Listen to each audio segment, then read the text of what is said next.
আসসালামু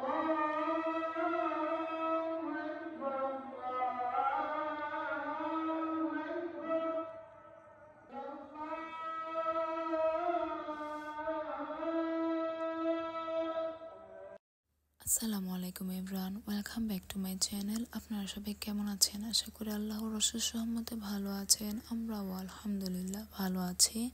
তো এটা ছিল ফজরের সময়। তো এখন আমি নামাজটা আদায় করে নিচ্ছি।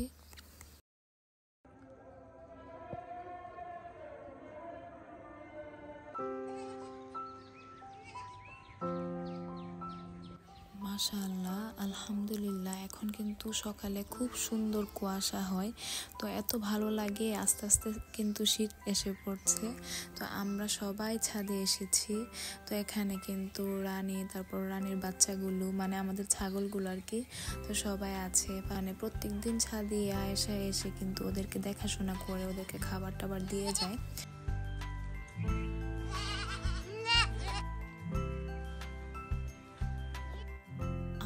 আবার কিছু কবুতর আছে, তো এগুলোকেও খাবার দিতে হয়।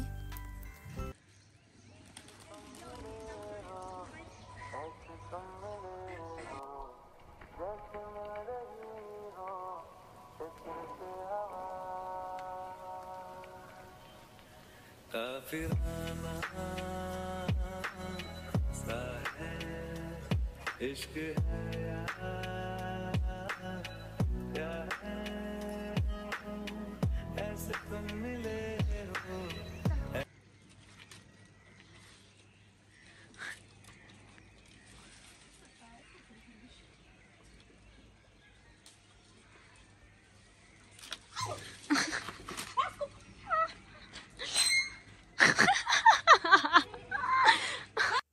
তো দেখলেন রাজকুমার কি করলো। রাজকুমার কিন্তু আসলে অনেক দুষ্ট। তো ও কিন্তু আয়েশার পিঠে উঠে গিয়েছে খাওয়ার জন্য। আয়েশা আমাদের ব্যালকনিতে কিছু মরিচ গাছ লাগিয়েছে, তো সেখান থেকে 2টা মরিচ পেড়ে নিচ্ছে, পাপা আর মাম্মাকে দেবে ওরা খাওয়ার জন্য। তো এখন কিন্তু সকাল প্রায় 8টা বেজে গিয়েছে।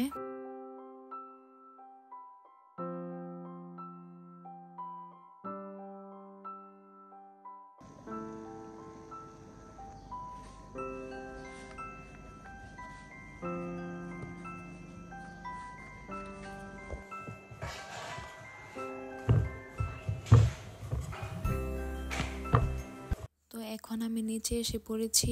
এসে পরোটার জন্য ডো তৈরি করে তারপর পরোটাগুলো বানিয়ে নিচ্ছি। তো এগুলো আমি হালকা করে ভেজে তারপর ফ্রিজে রেখে দিব।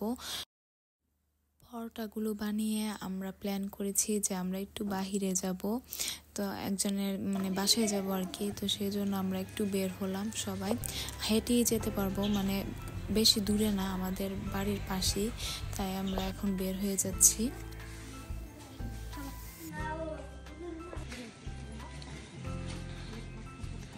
প্রথমে পরোটাগুলো ফোল্ড করে আমি রেখে চলে গিয়েছিলাম, তারপর এসে আমি এগুলোকে বানিয়ে নিয়েছি, এরপর আমি ভেজে নিচ্ছি।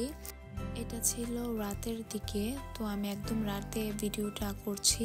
আমার না প্রচুর ঠান্ডা লেগে গিয়েছে, যেহেতু শীত এসেছে, তাই কিন্তু আমাদের মানে ওয়েদার চেঞ্জ হলে কিন্তু সবারই ঠান্ডা লাগে। তো আমাদের ঠান্ডা জ্বর এরকম লাগছে। তো আমি একটু গরম পানির যে ভাপটা সেটা নিয়েছি, তারপর একটু হলুদ দিয়ে পানি খেয়েছি।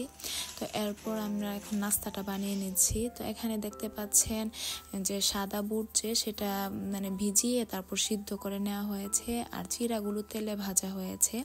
আজকে আমি আপনাদের সঙ্গে মজাদার একটা রেসিপি শেয়ার করতে যাচ্ছি। বিশেষ করে শীতে বা বৃষ্টির সময় এই ধরনের মানে চটপটা টাইপের রেসিপি কিন্তু খেতে আসলেই অনেক মজা লাগে। আর তো আপনারা সবাই জানেন আমাদের রাত হলে গ্যাস থাকে না, তাই এখন আমরা ইন্ডাকশনে কাজ করছি। তো এখানে কিন্তু আপনারা দেখতে পেয়েছেন যে সাদা বুটটা যে সেটা কিন্তু ভেজে নেওয়া হচ্ছে, হালকা একটু লবণ আর হলুদের গুঁড়া দিয়ে, অল্প একটু হলুদের গুঁড়া দিয়ে ভেজে নেওয়া হয়েছে। আমি যে রেসিপিটা শেয়ার করছি সেটাকে আমাদের এখানে মিক্সচার নামে চিনি।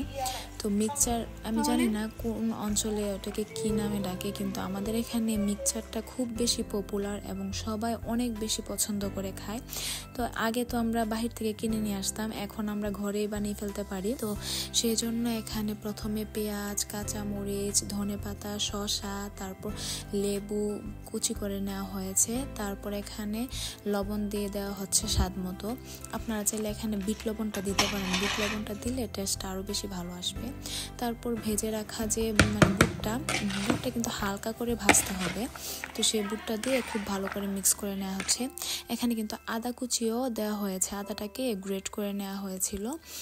আর যে এটার মধ্যে পেঁয়াজও দিলে না আরও বেশি মজা লাগে, পেঁয়াজও ভেঙে দিলে অনেক মজা লাগে। তো বুটটা দিয়ে আমরা উপরে নিয়ে যাব। এরপর যে চিড়াটা ভেজে রাখা হয়েছিল সেটা আমরা এখানে অ্যাড করে দিব, দিয়ে খুব ভালো করে মিক্স করে নিব। তো এটাকে আমাদের এখানে মিক্সচার নামে চিনি আর কি। অনেক মজা খেতে, আর বিশেষ করে বৃষ্টি বা শীতের সময় এ ধরনের চটপটা টাইপের স্ন্যাক্সগুলো খেতে কিন্তু আসলে অনেক মজা লাগে, তাই না? তো আমরা এখন সবাই মিলে এটা এনজয় করব। তো আমাদের নাস্তা করা শেষ, নাস্তা শেষে এখন আমরা সবাই এসে পড়েছি মাম্মা আর পাপার যে আলমারিটা সেটা একদম গুছিয়ে নেওয়ার জন্য। আসলে অনেক দিন যাবৎ আলমারিটা একদম এলোমেলো হয়ে আছে, যেহেতু মাম্মা অসুস্থ, মাম্মা তো আর আগের মতো নিজের আলমারিটা গুছিয়ে নিতে পারে না। তো আমরা সবাই মিলে এখন সব কিছু করে নিব আর কি। আর আমি এই ধরনের কাজ একদমই করতে পারি না, তাই আমি বসে বসে আইসক্রিম খাচ্ছি। আর এখানে আবা দেখেন ও মোবাইল দেখছে, আর ওরা সবাই মিলে এই কাজগুলো করছে। তো আজকের মতো এই পর্যন্তই। আপনারা সবাই ভালো থাকেন, সুস্থ থাকেন। আল্লাহ হাফেজ, আসসালামু আলাইকুম।